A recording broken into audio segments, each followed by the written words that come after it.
Well, today we're out raking and baling prairie hay. This is the only prairie hay that we bale anymore. Don't feed much and we don't bale very much. Just two smaller patches here, maybe 20 bales worth. Not a lot. But today I'm in the 7130 John Deere raking. I normally use the 5100E John Deere tractor to rake, but my dad has it. It's heading out the crabgrass hay.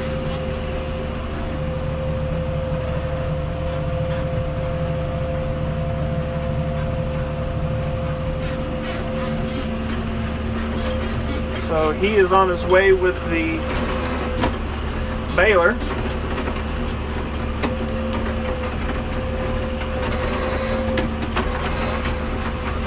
And I'm up here getting it raked up.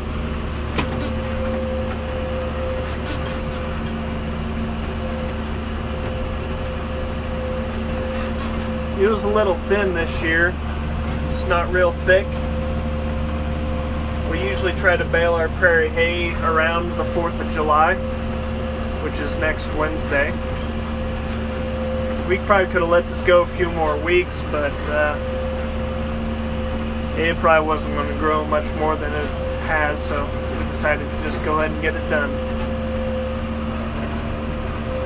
Prairie hay is also known as native grass, native hay. It's why it was originally, in this area, covered this area, before fescue invaded. It's a summer grass, hot season grass, kind of like Bermuda.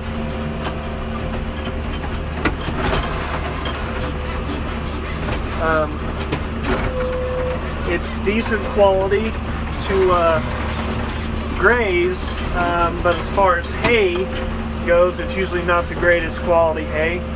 Cows really like it. It has good palatability, but usually the crude protein is anywhere from 5 to 7% crude protein, 7% being extremely good quality prairie hay. But this prairie hay usually runs 5 to 6% crude protein, about 50%, 48 to 50% total digestive nutrients, TDN.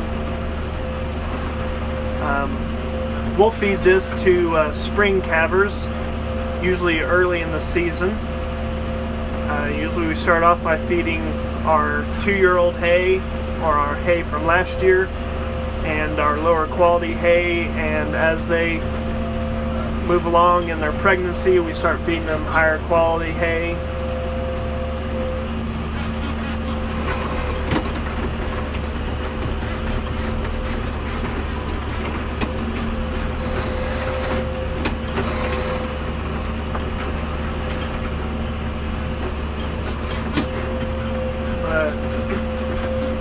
It's pretty cheap hay to make. It'll only cost you, what you do to mow it, rake it, and bale it.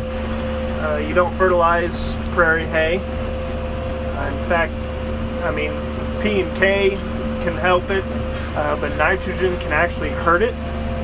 You can only put a little bit of nitrogen on prairie hay, just maybe 20 units, before it actually starts hurting its yield. So we generally don't fertilize our prairie hay. We've done it in the past with some places, kind of tested out, see how the yields changed.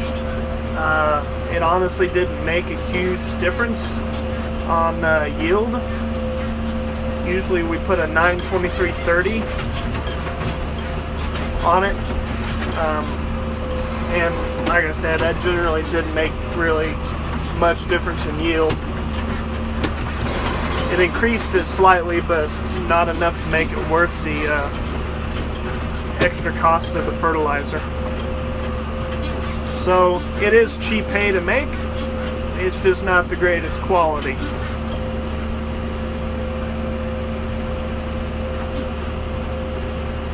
So I'm about done with this patch. There's a patch across the way over there, past those trees.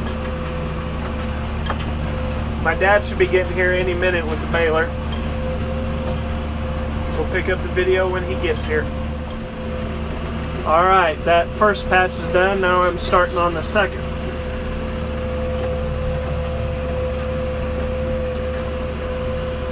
We'll talk a minute about how we rake our hay. We go back and forth, rake back and forth like you were working a field. Do the ends separate, and it kind of depends whether or not the baler is baling hay right behind me, or in this case I'm raking everything up and then the baler is going to come in and bale everything up afterwards. If the baler is right behind me, I will go through and I'll rake up all the ends, all the end rows, and we'll bale those up. That cleans up the ends, and then we'll start going back and forth like I'm doing now. In this case, I will actually do all the back and forth raking, and then I'll rake the ends so it cleans it up nice.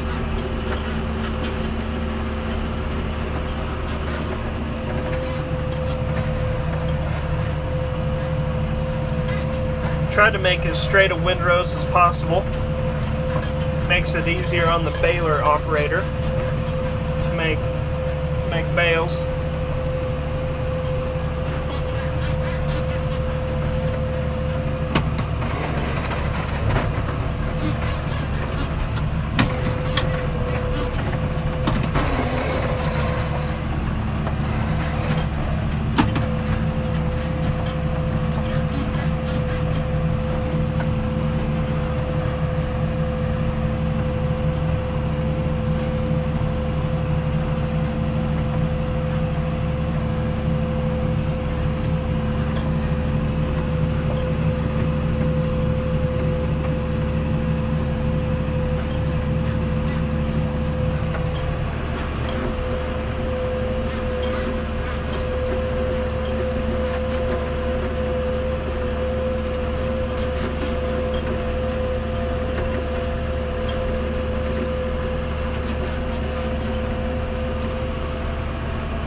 I can usually drive pretty straight and make nice straight windrows. It's a lot harder when you're holding the camera.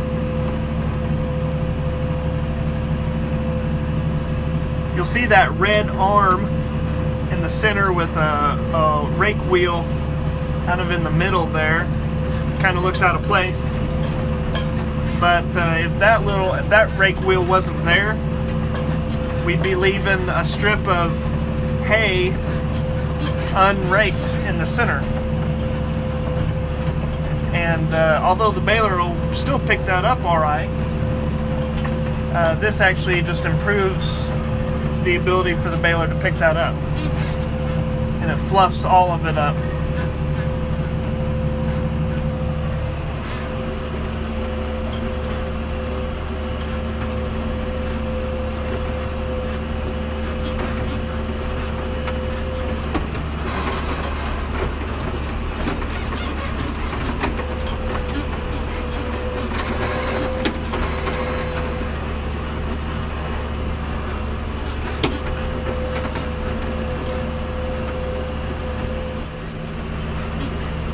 Alright, well, the baler showed up, so I'm going to quit going back and forth and start baling the ends. And he'll bale the ends up, and then I'll go back to baling back and forth.